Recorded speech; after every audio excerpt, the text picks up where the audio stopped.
lakini mimi nafikiria pengine ni yale maneno ilikuwa leo imeonyeshwa kwa TV, na mimi I am very surprised that Kenya imefika hapo ya kwamba wewe uko kwako in your constituency doing your work, lakini kwa sababu kuna kitu umefanya kuonekana uko na raia na kuonekana uko na raia ukakasirisha watu, wanaona sasa kama uko na raia lazima sasa polisi wakukamate.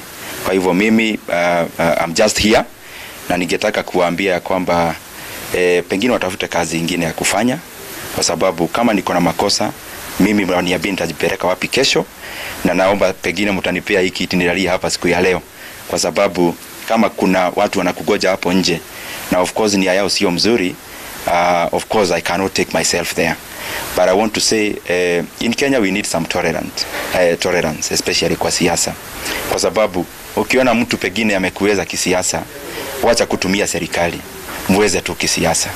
Na tuseme ya kwamba mimi kama mbunge wa Kiharu niko na all the authority kuongea kwa katika Kiharu.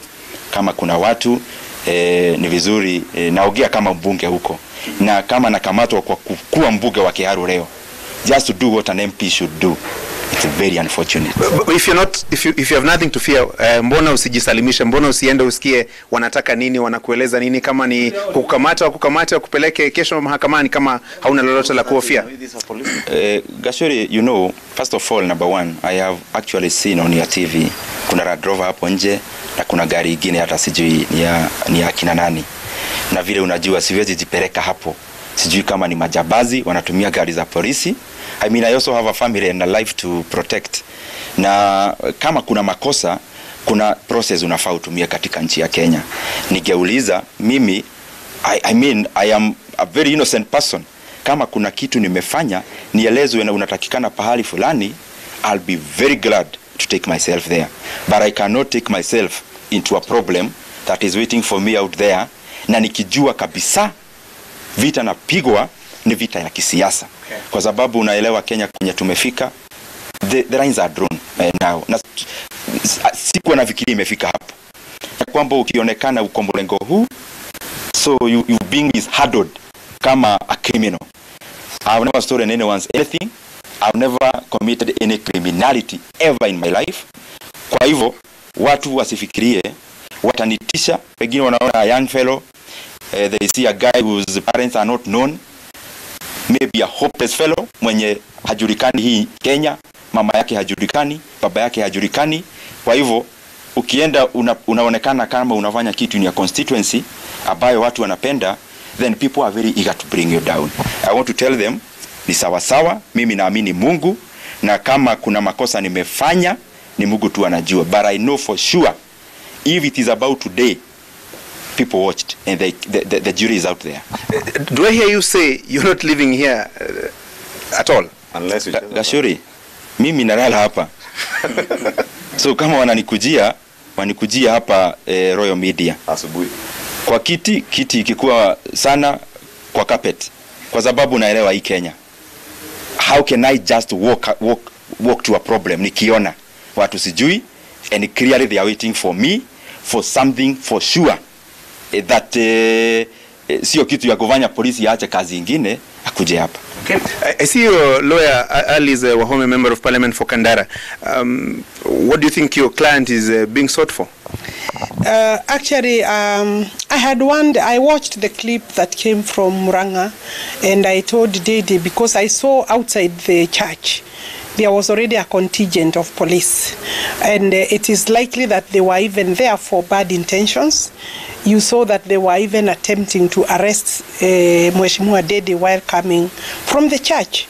And I think were it not for the loyal people of Kiharu, who of course witnessed the mishandling their MP was supposed to be going through, actually they resisted, but I told him I think that they must be wanting to do some arrest, and therefore he was kind of expecting that they will come here. And for sure I have come myself here because when I called him after Kirerembe, he told me he has now learned that we have 2 police Land Rovers outside the Royal Media gates, and I have personally witnessed as I drove through. I saw that, and I have advised him as a lawyer, because I'm a lawyer who is in practice also. I've advised him that, one, the police cannot come to look for him here at night, this particular hour. This is not a criminal. It's a person in position of in an elected position. The member of parliament for Kiharu cannot be sought for whatever could have happened, this or anything before then, at night by police without knowing why and what intentions would make Kibichu, the PS, Interior Minister, send police to Royal Media, knowing that in fact there will be cameras outside. But you have no information that it is the PS who has sent him. These people work for, there is politics in this thing. And even what happened in Kiharu is actually politics. And the minor commander and his team, led by Wabogo Eskieleweke, obviously we are frustrated because the people of Kiharu are not willing to listen to garbage. So what is your legal advice to your client? He will stay, he will sleep here. Tomorrow, if police need him, we will present him to the police or even to court, a court of law, but we are not going to present him to people who we don't know. These are people with heinous actions. And Gashori, I want to disclose to the public, to the Kenyan public and the people of Kiharu and the people of Murang'a. I am saying this without fear of contradiction. I'm aware of a meeting that occurred in Murang'a last weekend, and it went up to 1 a.m. And it was led by a very senior businessman in Murang'a. The PS is said to have been there, Kibicho, and other 2 people that I will disclose as we go along in this particular matter. And the discussion was how to stop Ruto from presidency. And they discussed in terms of Murang'a County that Mheshimiwa Dede Nyoro and Mheshimiwa Ares Wahome must be cut off the main branch. The main branch in that manner be a reference of Deputy President William Ruto, but we must be crushed in whatever form, including death. I think there is fear of death. Those are very serious allegations you're making, Mheshimiwa. I'm making these allegations, and if I'm pushed, I will disclose the venue and the full details of the people who discussed very serious issues which are a threat to his life and my life. And it is important. I've just disclosed this information came to me. And when I heard Dede Nyoro was being sought from here at night, I came with this particular information. So my advice, both legal and as a Kenyan, that he should sleep here. We want Dede alive, and we want to present him to police daytime. There is no emergency. The police in this country must stop being used politically. This kind of games never win, will never work, because Kenyans under the new constitution have wide freedoms of expression and of movement. Thank you. Yeah. Thank you very much. Let's allow Jeff to, you want to say something about it? I wanted to say, Gashuri, because we spoke about it on Kererembe show with my colleague Honorable Nyoro on the misuse of state agencies in this country, especially the police force. We must challenge the Inspector General of Police not to allow the police to continue being used to persecute politicians. Let every politician practice his politics the way they want. Let them support whoever they want to support, but no amount of intimidation, no amount of persecution will deter us from taking the positions that we have taken. And let me confirm that we are here. We will spend the night here with Ndindi Nyoro. If they want to storm here, they can storm here. If they do not want, we will present Ndindi Nyoro to whatever police station they want during the day. But at night, for people we do not know. And I can tell you, you saw the robbery that was in Nairobi West the other day. People purporting to be police. How do we know these are policemen? Thank you. And not criminals. Well, Gashuri, we are friends of Dede Nyoro. And what we need to say is that this state cannot be seen to always be working as if it's fighting its own people. And even worse, fighting the people who have been elected to represent the people of this country. I represent a Nairobi constituency.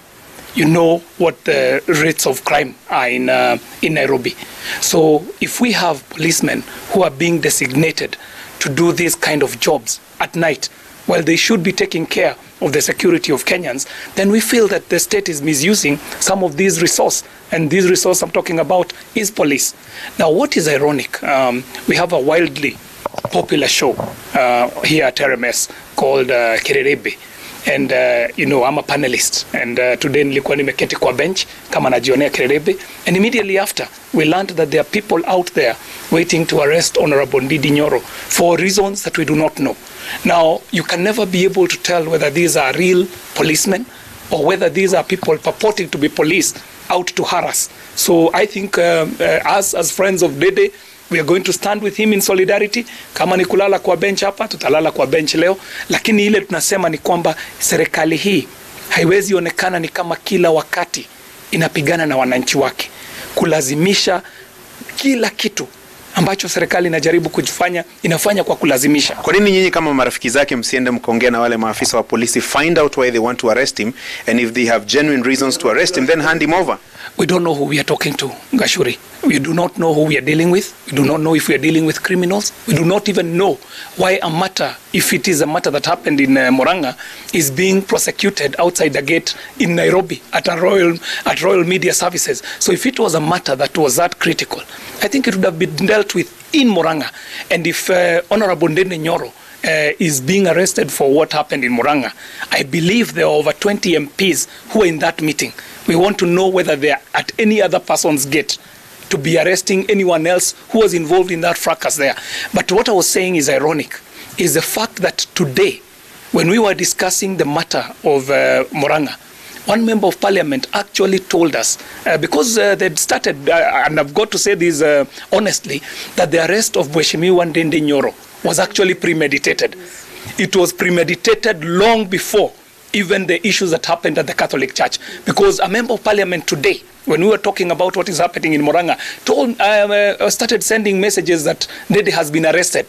And when I contested that, this member of parliament told me that to wait until the day is over. Okay. So who are these members of parliament who have control over police? Thank you very much. Actually, your final word is that... There is something that I needed to say. Actually, the procedure of arresting a member of parliament is actually, there is a requirement that you notify the speaker and the clerk of the National Assembly of a requirement that there is maybe the member of parliament is being sought, and a short statement as to the reasons that the member of parliament is being sought, and indeed presented to the speaker, and then parliamentary police station that is just opposite the parliament, and therefore the reason that we are not willing. Mheshimiwa, that would sound like there are two sets of law, one for members of parliament and one for any other citizen. You know, actually we are people's representatives, and people's representatives are not supposed to really, I mean, even why do you arrest any Kenyan at night?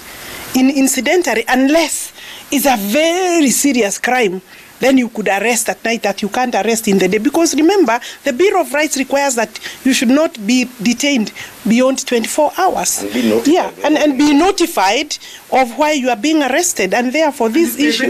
Yeah. Why not, as the lawyer, then go and find out from those police officers why they want to arrest him? It's not my business to go and ask the police. The point is, I would expect the Inspector General to actually send a note to the speaker and the clerk, and then in that regard, if we are not satisfied with the reasons, then we can ask. So therefore, we will not do that, and the police actually are the ones supposed to notify. That is under the law. That is under, this is criminality. This is impunity happening outside the media. Really. Yeah. Thank you very much. Asante sana. Thank you.